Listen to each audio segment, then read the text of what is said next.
পর্দার আড়ালে যে মা বোনরা আছেন তাদেরকেও বলি, মা আপনি যেমন আপনার বাবার অত্যন্ত আদরের একটা কলিজার টুকরা সন্তান, আপনি যেমন আপনার মায়ের কলিজার টুকরা সন্তান, আপনি যেন আপনার বড় ভাইয়ের কলিজার টুকরা বোন, আপনি যেমন আপনার স্বামীর সব থেকে প্রেয়সী বন্ধু, ঠিক তেমন আপনি যদি জাহান্নামী হয়ে জমিন থেকে বিদায় নেন, একজন মহিলা কিয়ামতের ময়দানে আল্লাহর আদালতে যখন জাহান্নামের আসামি হয়ে দাঁড়াবে, আল্লাহর কাছে যখন দাঁড়ায় এই মহিলা বলবে, আল্লাহ আমাকে আমার স্বামী কোনোদিন নামাজের জন্য দাওয়াত দেয় নাই, আমার বাবা আমাকে কোনোদিন পর্দা করার জন্য বলে নাই, আমার মা আমাকে সত্য রাস্তায় চলার জন্য বলে নাই, আমার ভাই আমাকে কোনোদিন টিকটক করা বন্ধ করতে বলে নাই। তাইলে এই অবস্থা যখন থাকবে, এই একজন মহিলার কারণে 4 জন পুরুষ জাহান্নামে যাবে, আর একজন সন্তানের কারণে বাবা জাহান্নামে যাবে, মাও জাহান্নামে যাবে। কারণ সন্তান যদি আল্লাহর আদালতে দাঁড়ায় বলে, আল্লাহ আমার বাবা আমাকে দ্বীন শিক্ষা দেয় নাই, আমার বাবা আমাকে দ্বীনের পথে চালায় নাই, আমার বাবা আমাকে নামাজের সাথে পরিচয় করিয়ে দেয় নাই, আমার বাবা আমাকে আলেমদের সাথে পরিচয় করিয়ে দেয় নাই, কোরআন কি জিনিস আমি জানতাম না, হাদিস কি জিনিস আমি জানতাম না, আমার মা আমাকে কোনদিন কোরআন পড়ার জন্য বলে নাই, আমার মা কোনদিন পর্দার মধ্যে থাকে নাই, তাহলে মাও ধরা খেয়ে যাবেন, বাবা ধরা খেয়ে যাবে। আর সন্তান যদি আলেম হয়, হাফিজে কোরআনদের বাবা মাথাতে আল্লাহ তাআলা কিয়ামতের ময়দানে নূরের মুকুট পরায় রাখবে। তুমি হাফিজে কোরআনের বাবা, তোমার দাম আলাদা, তোমার সম্মান আলাদা।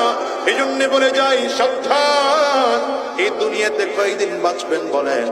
আজ আসি আগামীকাল দুনিয়ায় বাঁচবো এমন কোনো গ্যারান্টি নেই, বরঞ্চ দুনিয়াতে আসার সিরিয়াল আছে, ফিরে যাওয়ার কিন্তু কোনো সিরিয়াল নাই। আমি তো প্রায় আলোচনায় বলি, এ দুনিয়া আসার সময় আগে দাদা আসে, তারপরে বাবা আছে, তারপরে সন্তান আসে।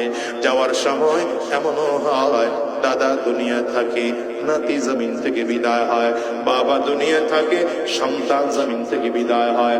আপনার আমার ক্ষেত্রেও এমন হতে পারে কি পারে না?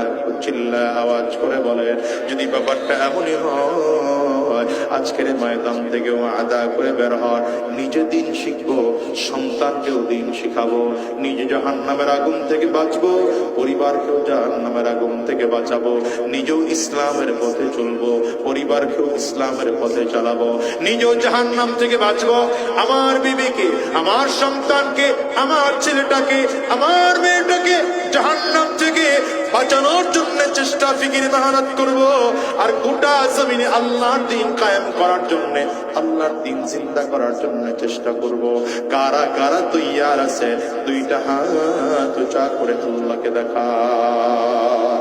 আল্লাহ, আমরা সবাই মিলে ওয়াদা করলাম, আমরা হারাম রাস্তায় চলবো না, শয়তানি রাস্তায় চলবো না, দ্বীনের পথে চলবো, কোরআনের পথে চলবো, ইসলামের পথে চলবো। আল্লাহ তুমি কবুল করে নাও, আল্লাহ তুমি কবুল করে নাও। চিল্লায় জবান খুলে বলো আমিন, আর জোরে চিল্লা জবান খুলে বলেন আল্লাহুম্মা আমিন। দুনিয়ার কোন শিক্ষা তার মধ্যে নাই, কিন্তু যদি তাওহীদের জ্ঞান থাকে, রিসালাতের জ্ঞান থাকে, ইসলামের জ্ঞান থাকে, কোরআন ও সুন্নাহর জ্ঞান থাকে, তো মানুষটা গোটা পৃথিবীর সব থেকে শ্রেষ্ঠ শিক্ষিত মানুষ।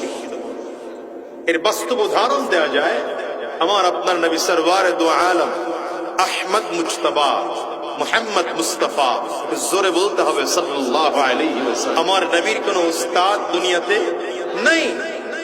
কেন ছিল না? অনেকগুলো কারণ হতে পারে, এর মধ্যে 2টা কারণ আমি আপনাদেরকে বলি। 1 নম্বর কারণ হলো, যদি রাসূলুল্লাহ সাল্লাল্লাহু আলাইহি ওয়াসাল্লামের কোন উস্তাদ দুনিয়াতে থাকতো, মক্কার কাফির আর মুশরিকরা বলতো, আরে মুহাম্মদ তো আগে থেকেই শিক্ষিত, এই কোরআন তো মুহাম্মদ নিজেই বানিয়েছে। চিল্লায় বলেন নাউযুবিল্লাহ। আল্লাহ বলেন, আমার হাবিবকে এই তুহমত, এই ইলজাম যেন কেউ দিতে না পারে। এই জন্য আমি আল্লাহ